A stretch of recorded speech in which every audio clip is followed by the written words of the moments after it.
and I'm very happy to welcome you tonight for that first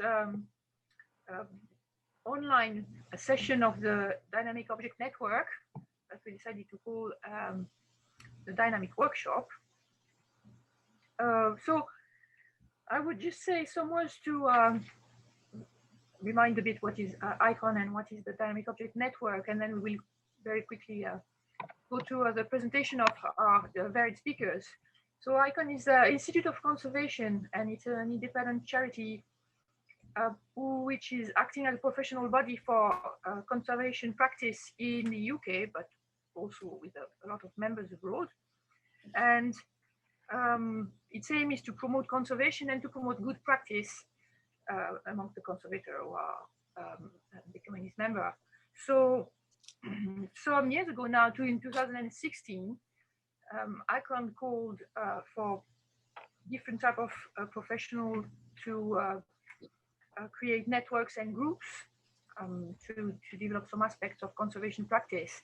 And that's a bit how the Dynamic Object Network started. It started a lot on discussions starting at Waddesdon College with Ansoina Matthew Reed at the time was tutor here.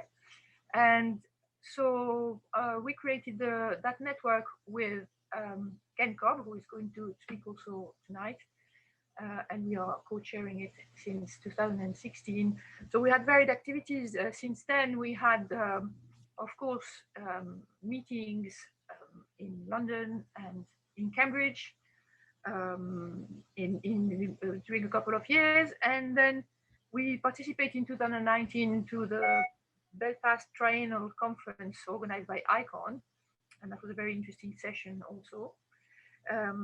And unfortunately, 2020 caught us really with a pandemic crisis in a bad spot, and so it took us a bit of time to get organized. And thanks to Matthew, especially taking up the lead of the digital aspect of our activities, we are back up and running, and we hope to offer you monthly sessions on our theme. So. To remind you quickly what is dynamic objects, the thought is that everything that is a moving object just demands a different view on its conservation. And it's in a way quite usual to conserve as a static object some machines and art that has been actually conceived as being dynamic. And we hope to promote the fact that that aspect of the object is more taken into consideration, the professional capacities that is and abilities that it demands to be worked on are a bit more understood and promoted and supported through ICON amongst other bodies. So I'm not going to say much more at that stage because we have a first speaker of great talent with Jonathan Betts. I will just leave maybe Matthew say a few words about the organization of the technical aspect of the session, and then maybe either introduce Jonathan or maybe a few words on himself. So welcome everybody to, as Francoise said, thank you Francoise, to our first formal, informal, in fact, Dynamic Objects event. This is an informal event, and to that extent, we are not having a formalized Q&A session. So what we do have, though, importantly, is the live chat. So please join in the live chat. Tell us if you're in conservation, what your interests are.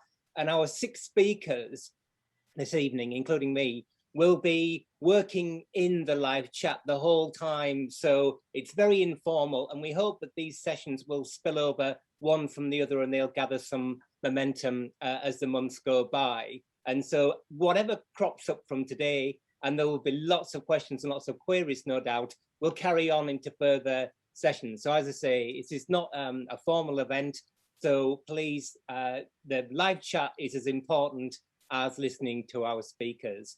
And I think it's time to, yeah, so if you, sorry, did I say this event is being recorded? So if you want to remain anonymous, then please keep your camera turned off. Otherwise, we're happy to see you. But anyway, over to you, Jonathan. Well, good evening, everybody. I hope everybody can hear me okay. I thought for starters, I would tell you a little bit about the Mammoth Project, as we're calling it, the conservation of the wonderful automaton elephant at Waddesdon. So, very briefly, a quick description of this extraordinary thing. It stands 1.4 meters tall from the base to the top of the howdah on top of the elephant. The patinated and gilt bronze elephant automaton here, you see here, was created by the French marchand de mercier, Hubert Martinet, in London, using London-based craftsmen in the early 1770s.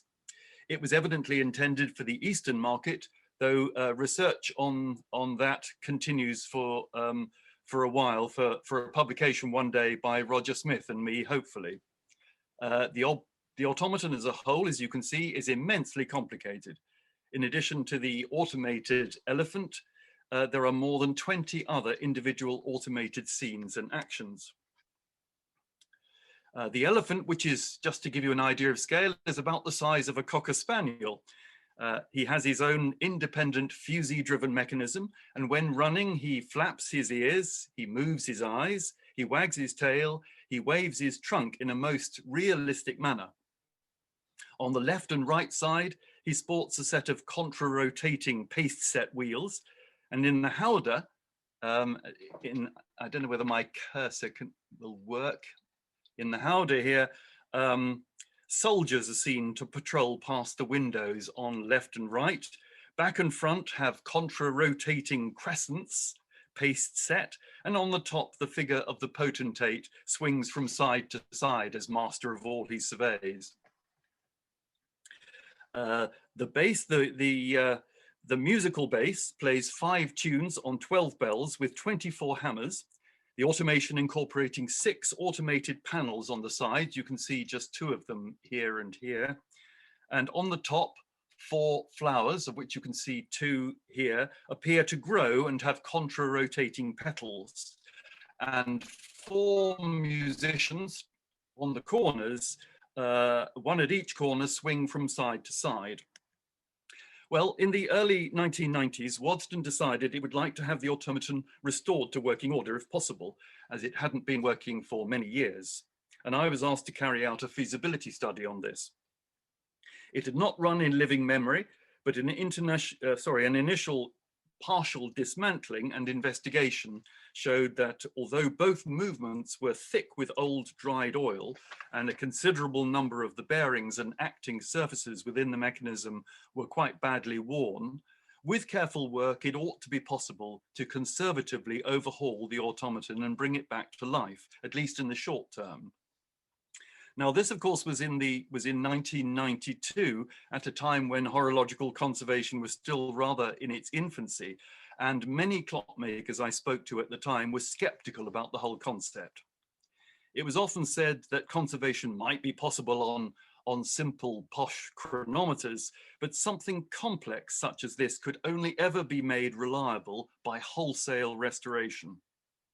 Well, I felt strongly this was not so, and was determined to show that even an object such as this could also successfully be conserved. And so began a project which, off and on, has been going on for about 30 years, and in terms of maintenance is never likely to stop either until the automaton is no longer run. This is the structure of the base mechanism. To bring it back to working condition, very careful pitching of all the wheelwork was obviously necessary.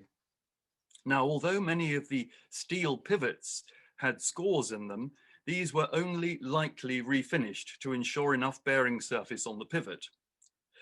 The practice of polishing whole pivots to a smooth surface is, in my view, not only wholly unnecessary, but is damaging and naturally leads to the need for more bushing, which involves further damage. At risk of stating the obvious, the conservation of a dynamic object is about preserving the substance of that object. It is absolutely not about preserving traditions of craftsmanship or carrying out perceived best practice, or about achieving a perceived original condition of an object. Pivot polishing is just one of those practices where clockmakers in particular concern themselves with perceived best practice, not what is actually needed by the mechanism to preserve it in sound working condition. For example, here's a pivot in unmarked condition seen in cross-section running in its pivot hole. Here is the same pivot with the kind of scoring that one might find after years of use. The important thing to take heed of is that there is very little of the pivot's bearing surface in contact with the inside of the hole. It is important that a sufficient amount of surface area of the pivot is running in the hole. And here there is insufficient and something clearly has to be done. This would usually be by smoothing the pivot somewhat, which would unfortunately mean reducing its diameter. Incidentally, another possibility that in this case is to sleeve the pivot with a hardened steel sleeve. I don't know if anyone's ever tried that before, but it's something that might be worth investigating. On the other hand, much more frequently, one encounters pivots in this condition, where the surface is scored, but there remains a good amount of pivot surface in contact with the inside of the hole. Apart from a light smoothing of such a pivot, there is absolutely nothing to be gained by removing these scores. And in all cases of this kind, on the automata, they were left on such pivots. Traditionalist clockmakers usually insist on removing all or most of such scoring on the grounds that it is necessary for the mechanism to be reliable, which I am convinced is not so. But so entrenched is that view that even today, many clock restorers simply will not leave pivots without fully removing scores. That's my rant over, sorry about that. Of course, not reducing the diameter of the pivots reduces the need for rebushing the holes. Minimal bushing is the ideal, but where necessary, this can be done with narrow-walled, purpose-made bushes, carefully measured and driven in without finishing the surrounding plate. This is one of the several bushes that were put in the automaton in the early 90s. A significant problem with the structure of the lower mechanism, as you can see, is that it's of timber, of oak, which can change shape and position. So allowance has to be made and all pivots were given significant freedom.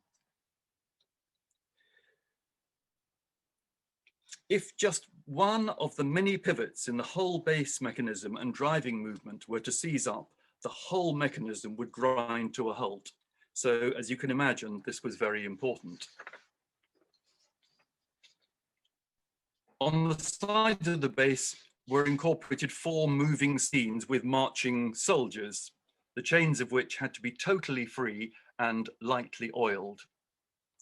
By far the greediest scene in the whole elephant automaton was the writhing snakes on the front of the base, which you can see here at an angled view. This required really careful adjustment. The snakes themselves are reminiscent of the elephant's trunk and rather reminiscent of Matthew's swan's neck in the bow's swan. There are lots of little collars all interconnecting. And if they're not very carefully adjusted, again, the whole thing can jam up just by one of the snakes causing a problem. The equivalent rear scene on the back of the elephant base is now a simple set of rotating cones seen here, but the evidence in the structure shows that when it was first made, it had probably also had the writhing snakes, but had consumed too much energy and so was replaced during construction with this one. Entirely separate, the elephant and base are regarded as separate maintenance exercises in succeeding years at Waddesdon. The action of the trunk is also quite demanding. You can see here there's a pinion which is racked to and fro to make the curved trunk rod rotate, but it is also pumped in and out so that the trunk expands and contracts. So it's really a very complex action going on there. Dismantling for conservation work also allowed for technical research, and a number of really interesting things were discovered. With a one-off construction such as this, we found that many of the parts were not actually cast in one, as one might have expected, but had been fabricated out of flat plate. You can see the silver soldering marks where this cock had been built. And graffiti in the movements has given us a tremendous idea of the whereabouts of the automaton throughout the 19th century. You can see here it was repaired in Amsterdam in 1835. Study of the tune barrel shows that it originally had brass pins and a different program of music, but that at some time in the 19th century, it was reprogrammed with steel pins to play British folk tunes, such as Here We Go Round the Mulberry Bush being one of them. Research continues on the earlier tune programs of the movement and on the history of the automaton as a whole. So since the 1990s, the elephant has been operational and working at Waddesdon for visitors to see, following a careful minimal treatment. In order to preserve the automaton, it's only operated once every month during the open season, however. It's now serviced every few years, the elephant and base being maintained alternately, and the continued running of the object is regularly reviewed in the light of findings at each maintenance session. Video operation on Facebook and in the house for those visiting who are not able to see it working that day are available. And the elephant has his own Twitter account, so he's constantly talking to us.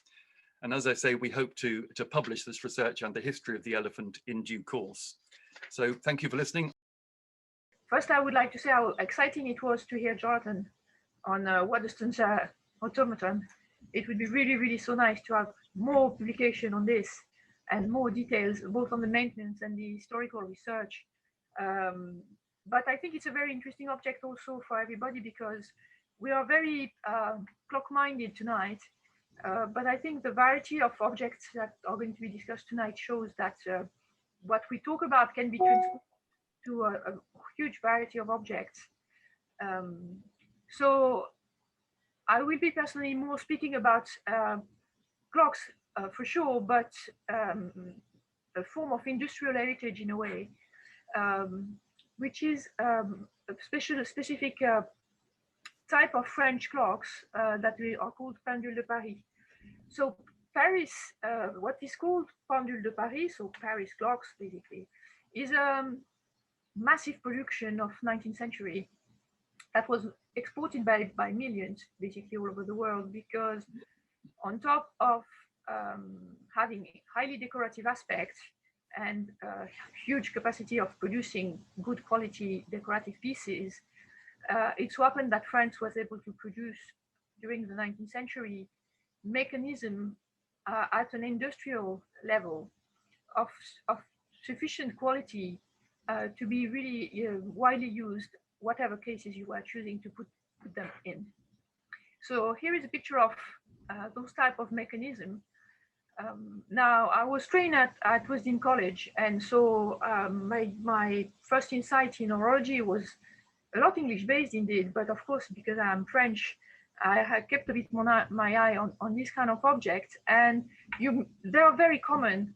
They are the kind of clocks that restorer or repairer will try to do as fast as possible, because they're just kind of common daily business. Now we're reaching the point where those objects are now 150 years for some of them. The repairer have disappeared most completely, because it's not a market where you can really survive financially. And so a lot of those clocks are now abandoned, not maintained. And in France, notably, they are often not maintained at all when they are in public collections.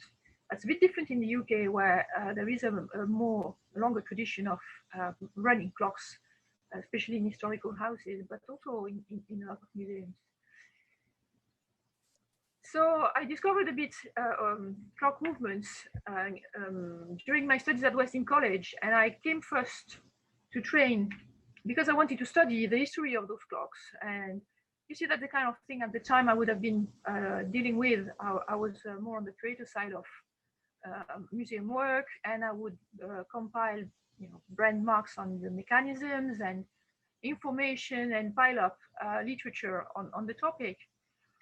What I learned at Waddesdon College and specializing in horology is that it's massively different to study mechanism, because the one thing you can't do as an historian with your just historian backgrounds is to take apart an object that complex because as soon as you are going to take it apart, you're going to change its history and its material condition, of course.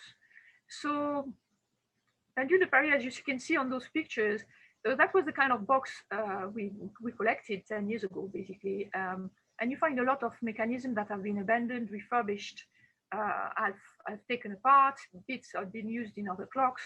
And so you have a lot of material to study the material aspect of the object and the mechanism. And that all started by having the unexpected idea to buy a collection of old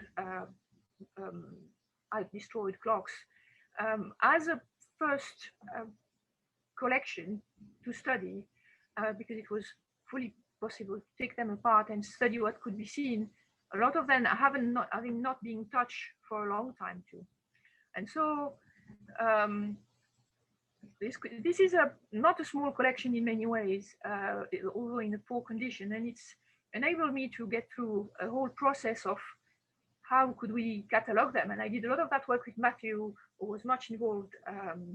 We did really that I think that part of the trip together at the time, and starting to catalog the clocks and the clocks part, and trying to define what were the different parts of them to better understand them. Those clocks have been so much modified while the time of conservation that it's very difficult to know now if the mechanism inside your clock is actually original or is a complete replacement. Another aspect of that research was to get interested in the literature written by horologists and clockmakers mainly on repairs, on the techniques of repairs, because as a conservator, and as Jonathan put it very clearly, there is a sort of consensus of what is traditional methods. And I always was very doubting what was meant behind that. And so part of my interest in the topic is to browse through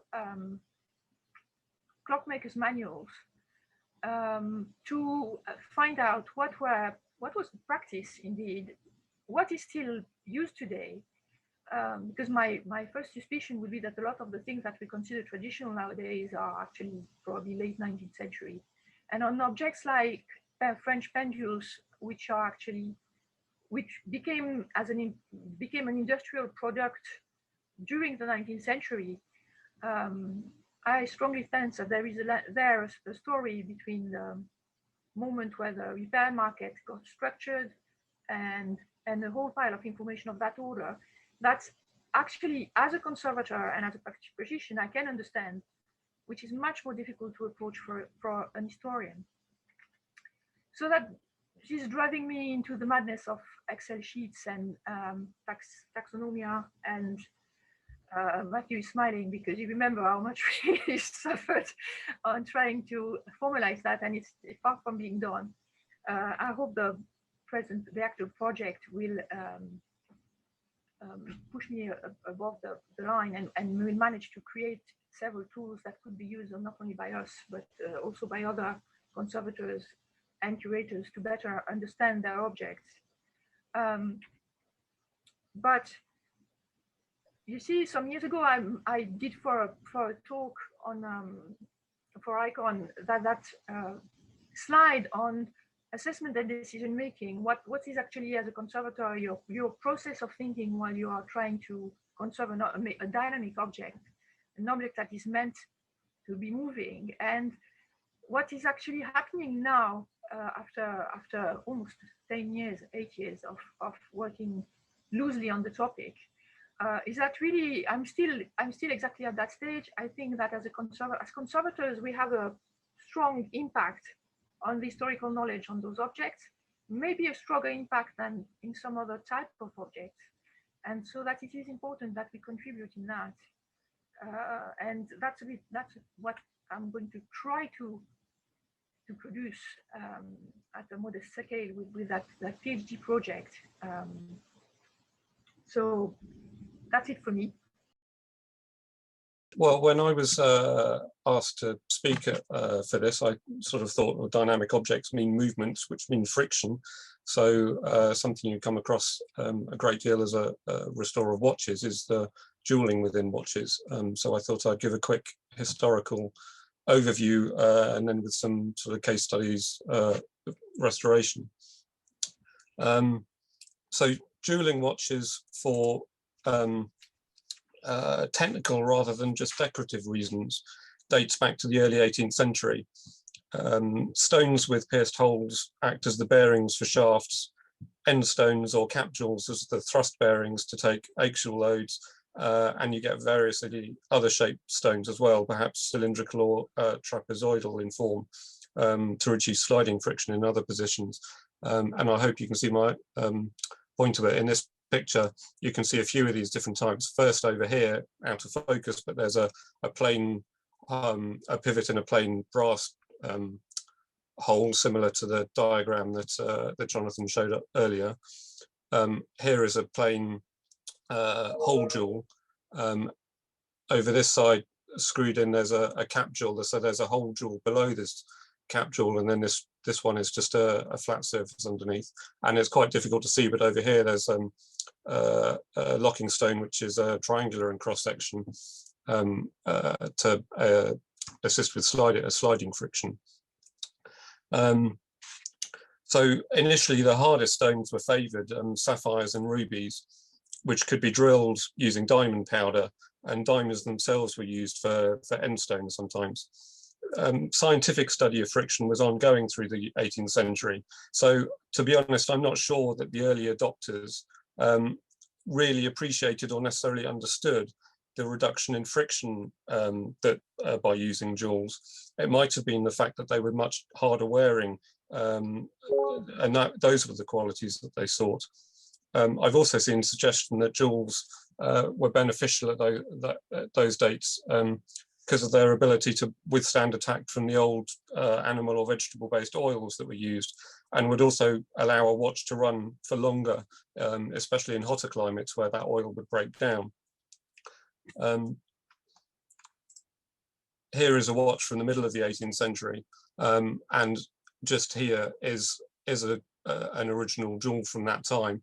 The interesting thing about this one being that it's not a combination of a hole jewel and a cap jewel. That's a single jewel that's not been drilled right the way through to act as both of them, to sort of act as the end stone as well. And you don't see that at all in more modern watches. Jewel making was not really adopted on the continent in the 18th century.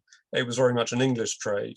One often cited reason for this is that the English workers kept their methods secret, but I struggle with that explanation because the technology, as you'll see, is really not that complicated. And there were certainly plenty of precious stone cutters and polishers elsewhere, in Geneva, Amsterdam, famously, and other places. So my view is it's more of an issue of apathy, really, since jeweling an ordinary watch in the 18th century would have had very limited benefit to the average user.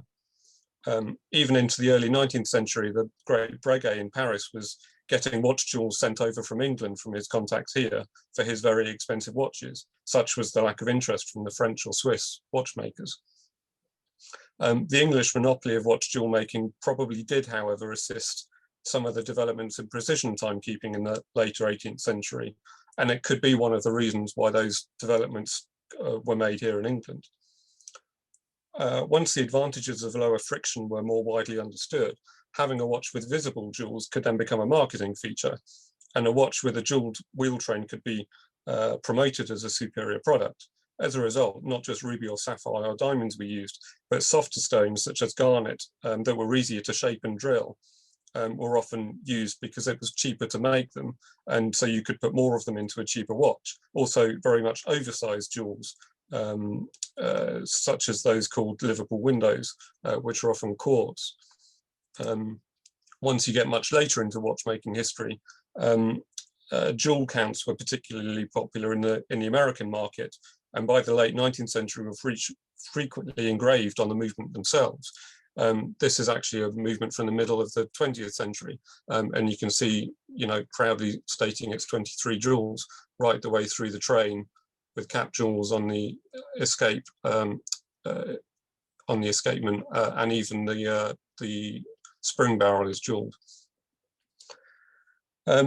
So how does this history translate to the conservation of these dynamic objects? Most owners would like to have their watches in running condition, and a watch with good condition jewels is much less likely to suffer from premature wear in other components, which might be much harder to replace. You certainly can't buy new replacements for the type of jewelling used in antique watches. And modern replacement jewels from the last 100 years or so are synthetic and are often the wrong sort of color and certainly the wrong shape to suit an old watch because of the different ways in which they're fitted to the watch. So during restoration, there is occasionally room for discussion as to whether to replace a jewel that might be only slightly damaged. This might be as controversial as Jonathan's pivot polishing, but to retain the originality in a watch that's only going to be run sparingly, jewels can be cracked in such a way that they're neither loose nor is the working surface compromised. So leaving such a jewel in place reduces the risk of marking the plate or damaging something else while you're making that replacement. A badly broken jewel, however, would have to be replaced. But how should you do that if not to detract from the originality of the piece?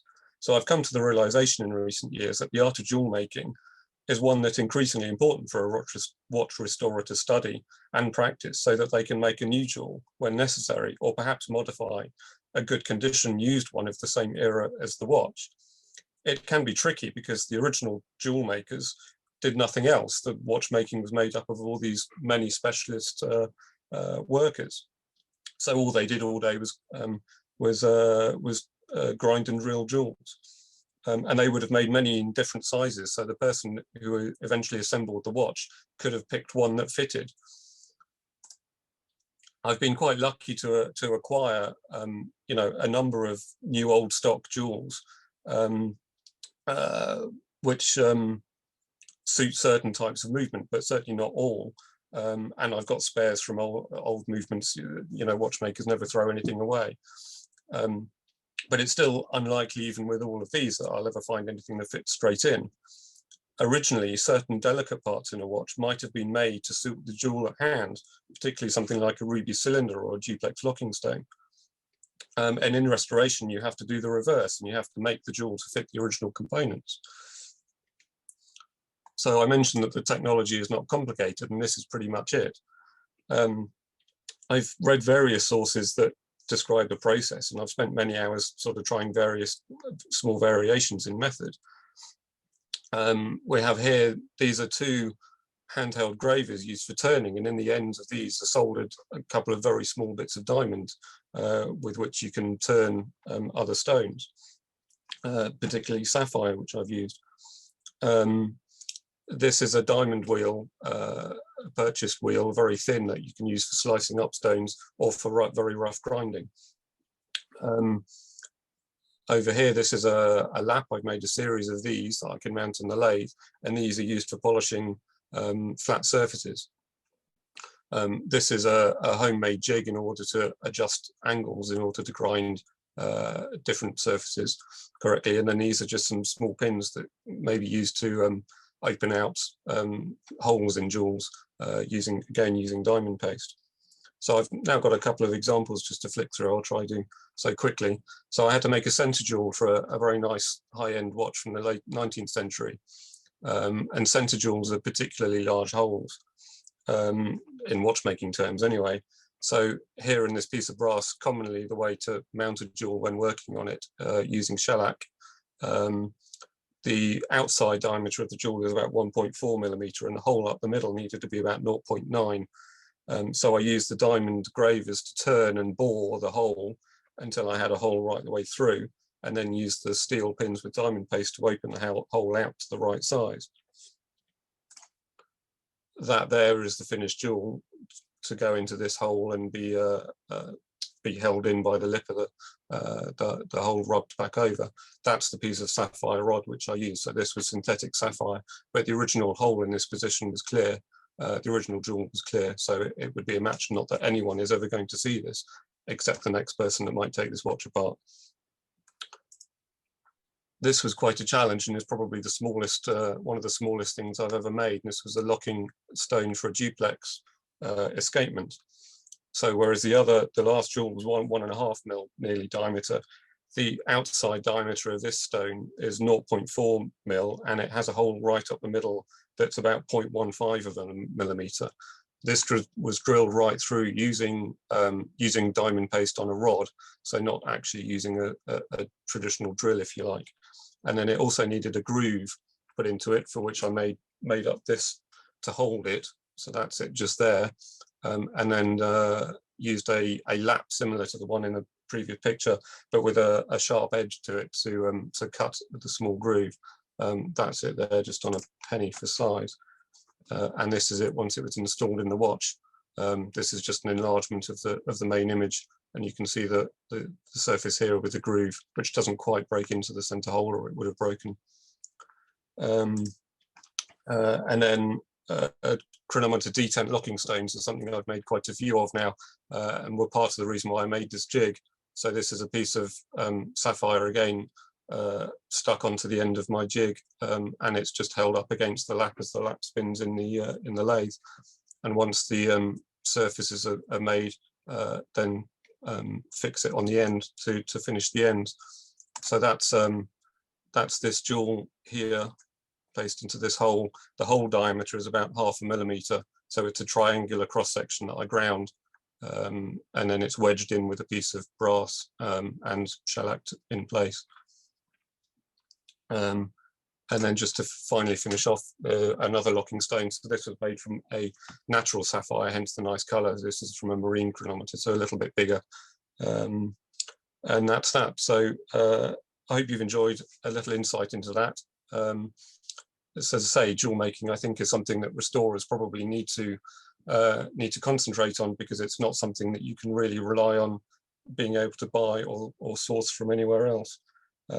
So now I'm going to hand over to Matthew. Thanks, Seth. Absolutely brilliant. We've already had quite a lot in the live chat about the issue of dueling, so hopefully we'll get a bit of chance to come back to that later this evening. But as I said before, the beauty of these sessions are these questions can be carried over, so it's kind of not like a regular conference. We'll actually continue. Right. Okay, so tonight I'm going to talk about a clock called the Fablon Ansoina. Here it is. And what's in a name, you might ask? It's become fashionable, he says, to name clocks. Typically, this is named after a famous person, a previous owner, and so on. One slightly cynically might say that that's to increase its kind of value in one way or the other. Or sometimes a clock is named after the materials it's made from, if that material is particularly unusual. So slightly tongue-in-cheek, I'm calling this the Fablon Ansoina. Now, I don't know that this is actually Fablon, the sticky backed plastic. That's a registered trade name of 3Ms, the science-based materials company. This process, you'll all be familiar with it with things like Hoover and so on. That process of a trademark becoming a wider kind of wider accepted is known as genericization. And so we all refer nowadays, or most of us do, to this stuff as Fablon. Anyway, a sticky back plastic clock or vinyl film clock might not slip off the tongue in quite the same way. So this talk is about status. So there we are. A name can elevate and de-elevate a thing. On the subject of status, really importantly, although the inscription is now quite worn, if you look closely on the glass of the clock here, you can see that the word scrap has been written in red pen, not by me. This red pen, red is the color, of course, of error, of danger, of keep away. I think this is incredibly interesting because this, what some people might call graffiti, maybe, there's another word to throw in, says much more about the person that wrote it than it does about the object. Conjecture, but what did the labeler feel like when they wrote that? What do you feel like when you write something off a scrap? And again, really importantly here, what is it like to be labeled as scrap, whether it's an object, a person, or a group of people? One tangible effect of that labeling might be the fact that the clock was left over at the end of an institute auction. I can't remember now. I might have bought it for £1, or it might have actually been thrown in with some other lots. Yeah, I can't remember. Was that to do with the fact that it was labeled scrap, or as Francoise said about the pendules in England, and again, not making a generalization, but these clocks really have been undervalued for such a long time, which is a great shame. So being called scrap implies rejection, unwanted. It's failed to meet some unspoken criteria agreed by implication. Groups, as a generalization, need to maintain cohesion through reinforcing type activities like this. In order to eschew that statement, those kind of statements, you have to break ranks, which of course is always difficult to go against the grain. And I hope this short presentation goes some way to doing that. That's kind of what we're about, really. Conservators have the potential to significantly impact on objects and collections by challenging and changing these assertions. Those of you, I know there are many conservators watching this evening, and they won't need me to tell that, but people who are from outside the world of conservation, the work of a conservator spreads much further than material science and what you might call practical bench work. So this clock, this dynamic object, is a late 19th century, early 20th century American made, and again, very pejorative sort of term, mass-produced clock. No mass production on the American system, the interchangeability of components without the need for craft. This clock actually represents a major technological breakthrough. Sorry, I was doing the live chat, but I think we saw an American watch as well in Seth's presentation. Again, this makes us, this challenges us to consider what is good or bad in the name of, say, for instance, mass-produced or handmade versus machine-made. This object is material evidence for future anthropologists. Inside the clock case, that would have been helpful, wouldn't it? Inside the clock case is a paper pasted label, now partly detached and friable.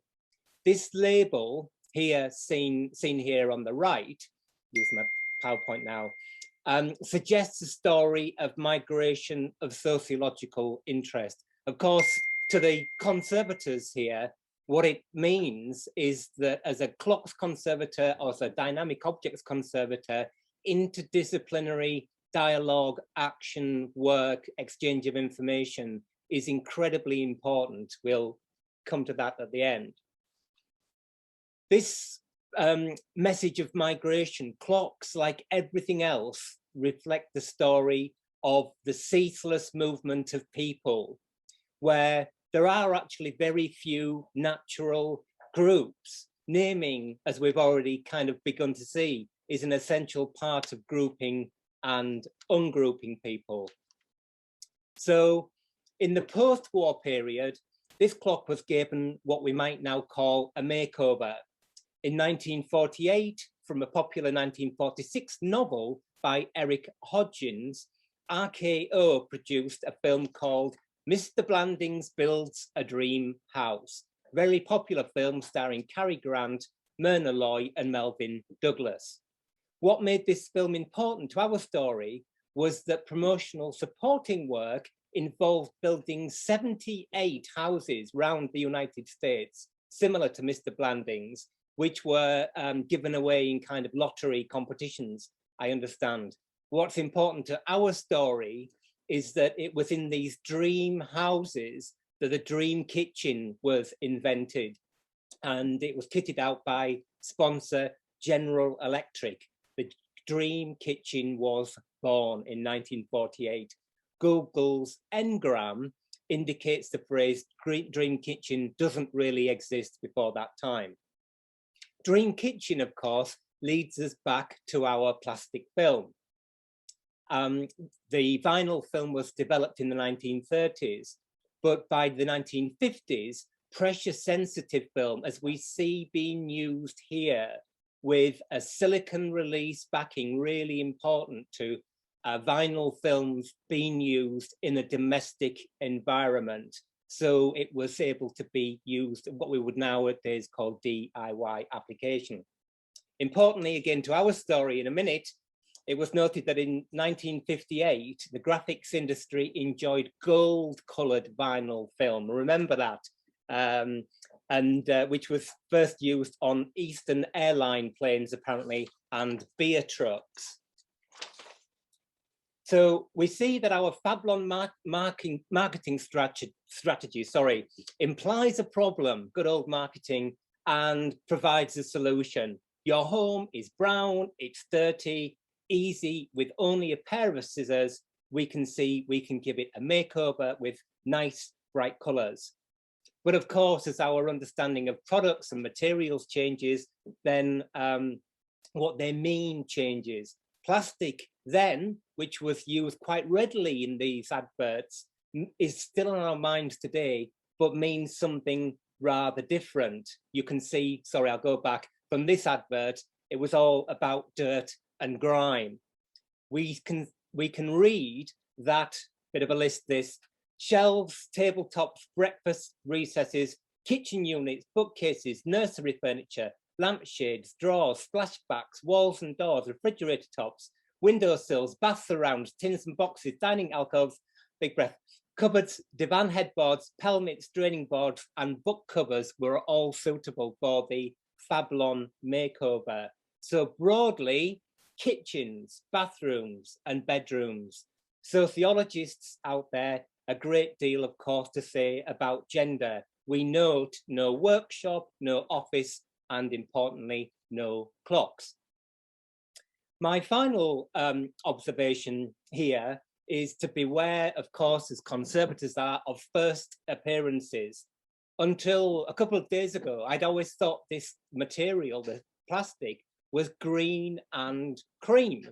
But good old grime and environmental decay of materials that conservators are really aware of show, when we remove the movement from the case, that the plastic originally was actually gold and white, and the gold color, which presumably is copper-based, I'm not a material scientist, has deteriorated to green, as we see here. So just be very aware. And of course, a green and cream clock and a gold and white clock mean very, very different things.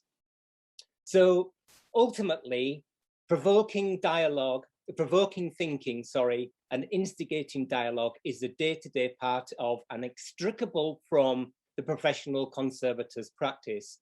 We see the importance of material science and networking within and without the practice of conservation here in this one object that would otherwise be overlooked.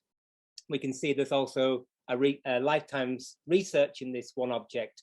The Fablon Ansoina helps us think about the history of plastics, gender, advertising, anthropology, sociology, label, being written off as scrap, and much, much more. Importantly, it's also a story about coming back from the brink. I hope you agree with me, this object has earned a name that is anything but scrap. Thank you. Hello, everybody. That's a good one, Matthew. I don't know if I can follow that. My story on conservation turret clock finishes, or the conservation of turret clock finishes, starts in the dark ages that Jonathan Betts has already alluded to in the 1980s, and is at a completely different scale to Seth's wonderful example on watches. For many years, turret clocks were treated like the vintage cars in the 80s, and traction engines and any other large mechanical object. And when the opportunity arrived for the original finish to be removed using either a large tank full of caustic soda, the brasswork was polished either on a mop or by using something equally horrible like horrolene or chromic acid. And then they were repainted, re-lacquered, then reassembled, and everybody would stand around and comment on how beautiful they looked. When I started in my career in turret clockerology 40 years ago, this was what we did. And for a majority of people, the customers, that's what was expected. I now look back at these days with horror to kind of think of all the original finishes that were removed, and we all have skeletons in our closets and we have to face them sometimes. And I'm pleased to say that these things are starting to change, and the importance of the original finish is starting to be recognized. And hopefully this will start to become the standard in the conservation and restoration of turret clocks amongst those restorers. Now, the main reason for such an aggressive approach was justified, or people tried to justify it by saying that the environment that these clock mechanisms were subject to when back in their towers could cause damage unless it was looking beautiful. And it cannot be denied, I must admit, that some of them are cold and damp and often dusty. But these are changing, and this day, many of these clock rooms have been improved, and they're nowhere near as bad as they were. And anyway, the finishes were perfect for many years, and survived that those problems. And one thing a majority of people overlooked in the 80s when we were repainting and refinishing is that the finish made no difference whatsoever on how well the clock worked. In fact, I think people used that to kind of cover up their poor understanding of the workmanship that was required, and the customer would be kind of wooed by this wonderfully bright and beautifully painted clock mechanism. So thankfully, about 20 years ago, things started to change, and people started to understand that it's important to keep those layers of history of the finishers. And in what we were doing is in cases like this one, we would, the cast iron and wrought iron work, which make up the frame of this, which is painted blue, we would repaint, leaving the original paint underneath.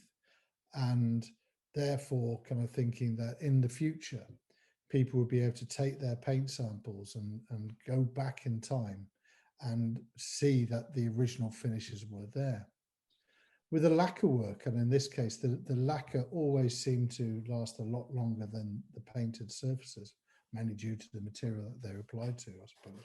It was in good condition, but you still need to, instead of taking off this old lacquer if it was starting to fail, you could find that by perhaps some careful touching up and polishing, microcrystalline wax polishing, not polishing on a mop, you could preserve that original finish. And this clock by William Lee of Newton Lee Willows, it's a fine example of the lacquer work being in excellent condition when perfectly clean. And a good friend of mine, Peter Watkinson, did a superb job in on a clock down in Amesbury, I think it was, or Amersham, Amesbury, where the paint work was starting to fail, and he touched it in all over the frame, so you could see where the new and the old were. And it was a very time-consuming job, but it gave us a great understanding of what was there. So as times have moved on, and with conservation, especially in turret clocks and in horology, we might be a bit behind the curve. We discovered that, you know, you can start to not even have to repaint over the surfaces. And this is Canterbury Cathedral, a wonderful clock by George Frederick Vail. And we found that when we brought this in, we could just carefully clean the original painted surface. And we can do that with, you know, a detergent, with something like CitraClean, removing years and years of grime, which should become plastered all over the clock, mainly through messy oiling and lubricating. And then apply a coat of paraloid B72. And this kind of consolidated the finish and protected it even further. We would then apply microcrystalline wax on top of that, and perhaps warm it slightly so that would go into the finish. And with carefully rubbing and buffing by hand, we could bring the original paint finish back into what it would look like before. And here we have one of the barrels and part of the frame. And years ago, we'd have looked at that and thought that it's not got any protection whatsoever.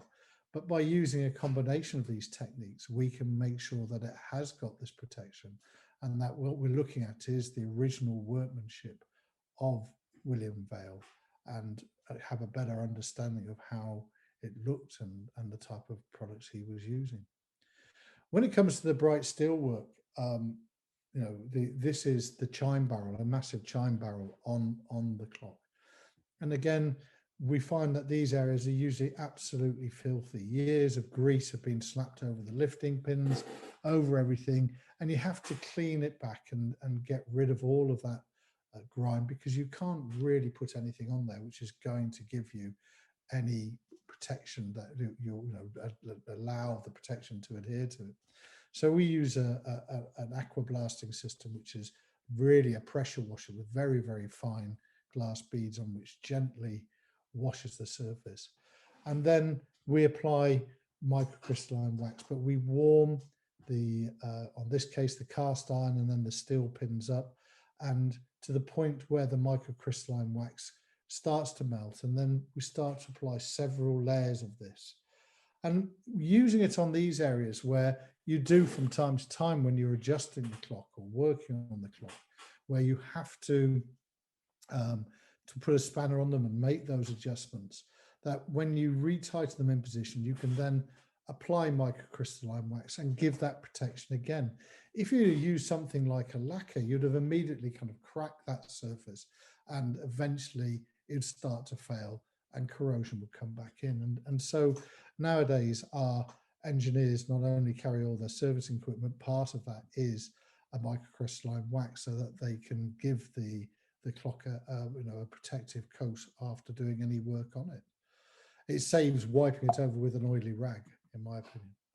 And here again is the hour count wheel on this Canterbury Cathedral clock, and you know, it gives you that opportunity to be able to clean. And the cleaning is the kind of important part, and very much a time-consuming part. And then by using the combination of the paraloid and the microcrystalline wax, etc., you can put that level of protection on, but without losing any of that original look and finish. And then this is the top section of the pendulum. The wood is literally just been cleaned. The wooden pendulum rod's just been cleaned, and removing all that, and the bolts cleaned, waxed, paraloided, and it is now a thing of beauty without having to remove all of the originality and all that original finish that Frederick Vail, George Frederick Vail applied. And now, to a certain extent, we kind of have taken that a step further with some of the projects that we've been involved in. And we kind of use the paraloid as a reference layer. So if we are having to overcoat and refinish, what we do is clean as before, apply the paraloid, so there is this reference layer, and then paint on top of that. And then when you've compiled your conservation report, when people ever look back on it, they'll know precisely where you started your work and what was before you or we did the work on it. And again, that's proving to be a very useful technique that we find. This is another clock that we've worked on, and I put this one in because it was in a very sorry state. It had been, in a clock room where it had very little protection, and it was by the coast and became heavily corroded. And there was lots of decisions to be made on how we would go about conserving this. And there was no original finish left on this at all. So it was decided that we would use it by use electrolytic conversion. And in doing so, we could get rid of all that corrosion, get rid of all those chlorides within the iron, and then again warm the metals just to drive out any other water, and then apply the microcrystalline wax. Very much in the way I understand that when a blacksmith was working in wrought iron, he would heat it to kind of a black heat, which is, I'm given to understand, is where you can just put your hand on it and then give it a coat of linseed oil. And I think, if I'm correct, somebody might correct me on this, that was called armor brighting. And we did this nearly 3 years ago, and it's been stored away, in our secure storage, and it's proved to be a very robust finish. The added advantage of using the microcrystalline wax is that because it's most likely going back in there, we might decide through discussion with the owners that it should be repainted to give it that extra level of protection. And if that is the case, we can just wash the microcrystalline wax off with white spirits and then apply a paint to it to give it that extra layer of protection if we decide to do that. And we also consolidated the original elm barrels by, again, using paraloid B in acetone and just soaking them in that. And something which again would have been discarded because it was so fragile is now there for everybody to see and appreciate, and I think is part of the original 1723 clock mechanism. And again, going back to preserving the original finishes and the benefit it gives us is that here we have a clock by Hartley of Silchester, originally Bassenthwaite, up in the Lake District here. And he finished all his clocks in a similar manner, similar painted fashion. And when we got this clock in, it was absolutely filthy. But again, with careful painting and protection, this is a clock, the very first clock he made, and these are all his original finishes still there on the clock, and will last again another 100 years without any concerns whatsoever. And to finish with, this is a beautiful clock by William Smith, and to me, I feel that this is possibly the original painted finish, or one which is still very early. It's giving the protection that it was originally designed to do so, and it is just a wonderful thing of beauty. 40 years ago, this would have gone into our caustic tank at work and repainted, most likely in the company colours, which wouldn't be that, and we'd have lost all that history and all that beauty. So by developing different methods of protection of these surfaces, we are now allowing people in the future to enjoy clocks in their best state, and will also be able to learn from the painted finishes perhaps a lot more than we have. Many thanks. That's the end. A brilliant set of talks there. Thank you, everyone. And although we don't have any, thank you as well for the live chat. We don't have any formal questions, but we do have a few minutes for some feedback on some of that live chat. And I think the first one to Francoise, if you can hear me, Francoise, there was a question about the database and whether that database will ever be made public. Well, you know, hope can push you in very far away places. I do hope to, one of the challenges is to manage to work enough on the kind of data that could be worth collecting and worth being shared, because there is a lot of things in the database that are going to be very technical and maybe not meaning much for the public eye. But there are definitely some side of it that I would really be happy to grow by having it online and having contribution. I have to say that the AHS turret clock group, I know we have Andy among the people here, but there is a brilliant database on turret clocks in the UK, and it is amazingly successful because it's a contribution of many different people contributing in the same database, and I do find that model very, very interesting for building mass knowledge on mass data, basically. Thank you, Francoise. Yeah, just that we've mentioned in the live chat the AHS Antiquarian Horological Society, and of course we mentioned ICON. The AHS and ICON both produce very high quality journals, and we'd encourage you to join both those institutions. The AHS journals are all available to members online as a searchable database, which is incredibly useful for researchers, which actually brings us on to the second kind of key theme.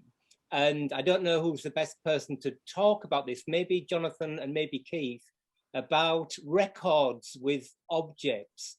And we've got discussions about digital records, because Keith, I know that turret clocks typically have got quite good records with them. Is that correct? And how do you go about recording information that relates to a particular object? I think we obviously just kind of we just record all our stuff digitally here at the company. But there are some really good records, not only, like the Thwaites collection at the Guildhall, which gives us a great insight into the workmanship of Ainsworth Thwaites. And I think people are discovering more and more of those as time goes on. But record keeping in conservation is really, really important, and that is what we kind of hold store on, and also kind of making sure that as things progress through the studio here, that's all recorded, and then at the end of it, a conservation report is generated and given to the client. But that's what we're really strong on doing here. Thank you. And Jonathan, do you have anything to add to that as advisor to the National Trust?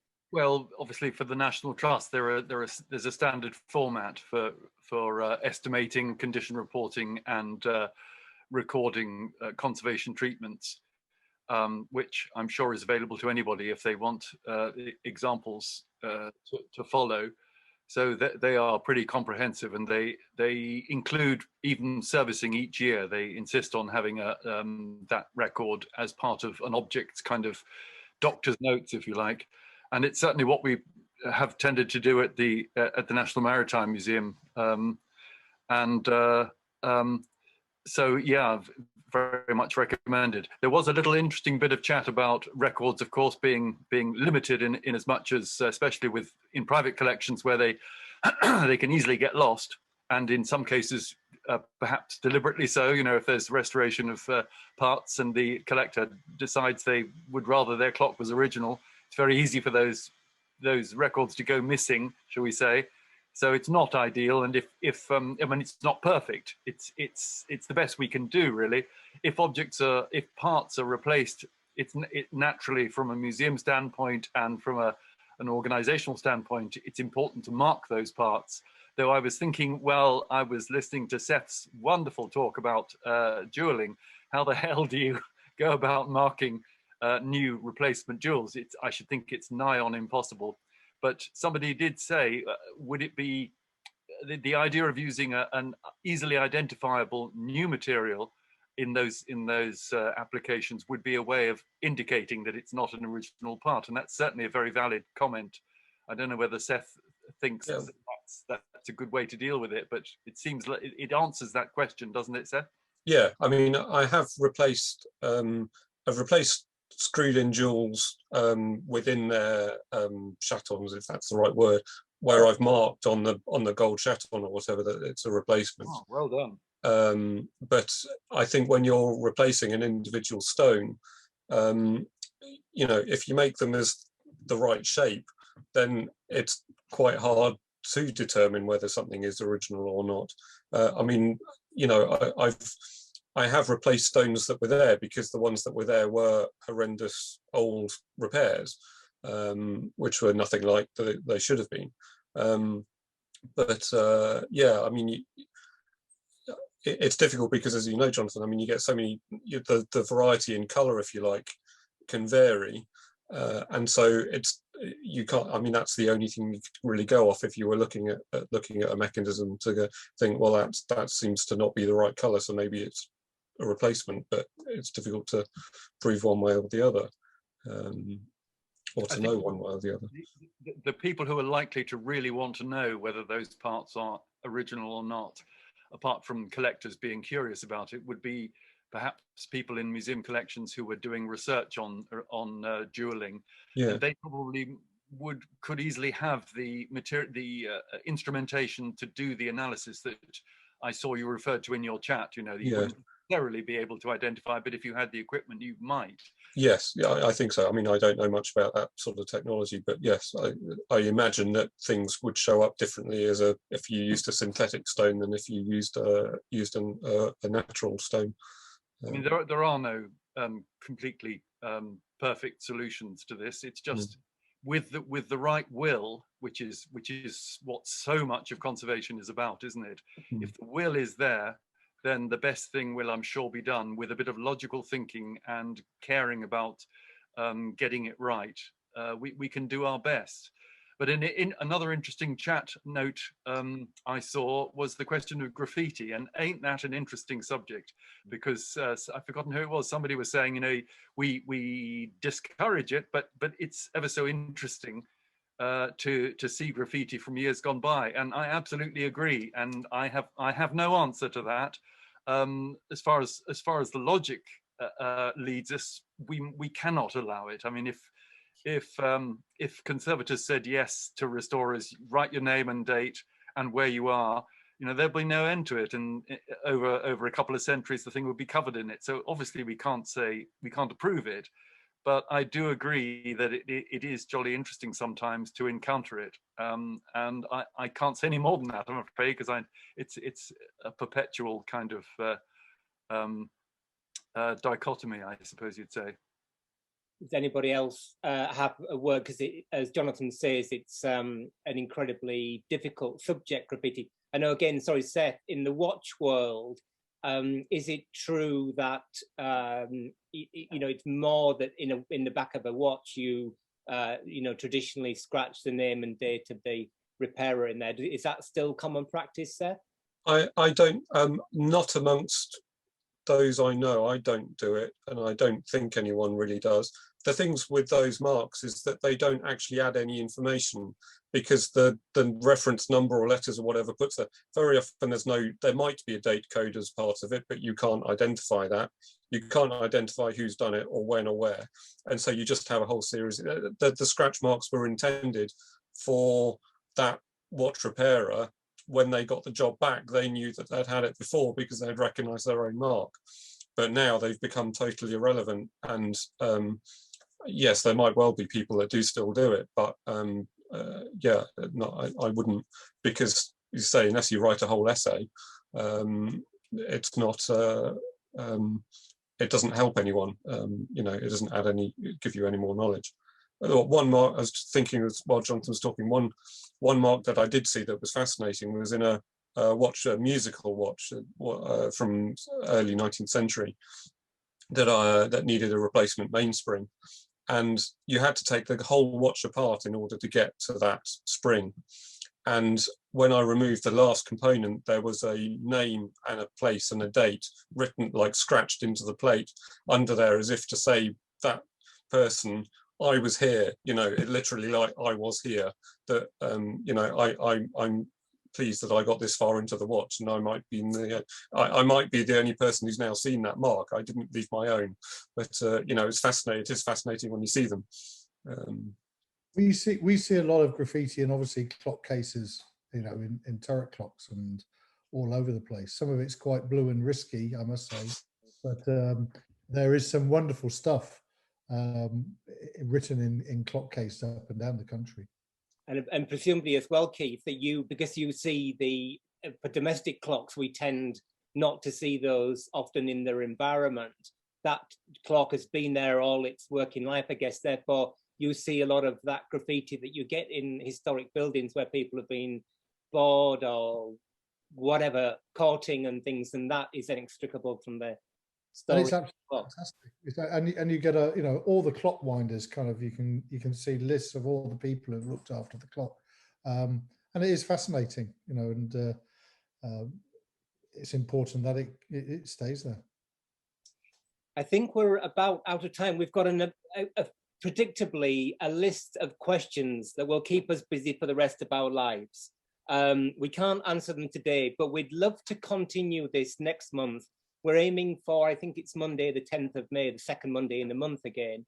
It's not up yet on the ICON website, but we'll generate, I think there's been enough interest in this meeting. It was sold out. We apologize to anybody who tried to get a ticket and couldn't, but we will make the recording available on the ICON YouTube channel. And we've already had 3 really cool presenters lined up for next month, so it should be good. And hopefully our panel today will also come back and be part of that ongoing dialogue, because I think one of the big problems with something like a lecture or a conference, something more formal, is that it tends to stop then and then start with something else. So let's try keep this going. So yeah, one question, we won't answer it now, is something, the classic question with dynamic objects is, it was actually aimed at Seth, is a watch if it isn't running? You know, it's that absolutely classic thing. And I think the answer is probably, it's something very different. We get this the whole time, as I'm sure Jonathan does with the elephant, with the swan, and Keith with his turret clocks, where they're not running because they form part of the social function of an environment, a town, and the striking of the bell and all that stuff. We had questions about documentation, about maintenance, and about objects that are on public display, as in museums. Do they differ from domestic environment, and so on. So much to carry over to next month. We apologize for the technical hitches we had. This was our trial, our first shot at this. Hopefully we'll be joined by Ken next month for his talk on his tune playing turret clock device. And thank you to those who did persevere and joined with us, and particularly joined in the live chat. And of course, massive thank you to ICON for hosting, and to our 5 other speakers this evening. So thank you all, and hopefully we will see you next month for the 2nd edition of the Dynamic Workshop. Thank you and goodbye.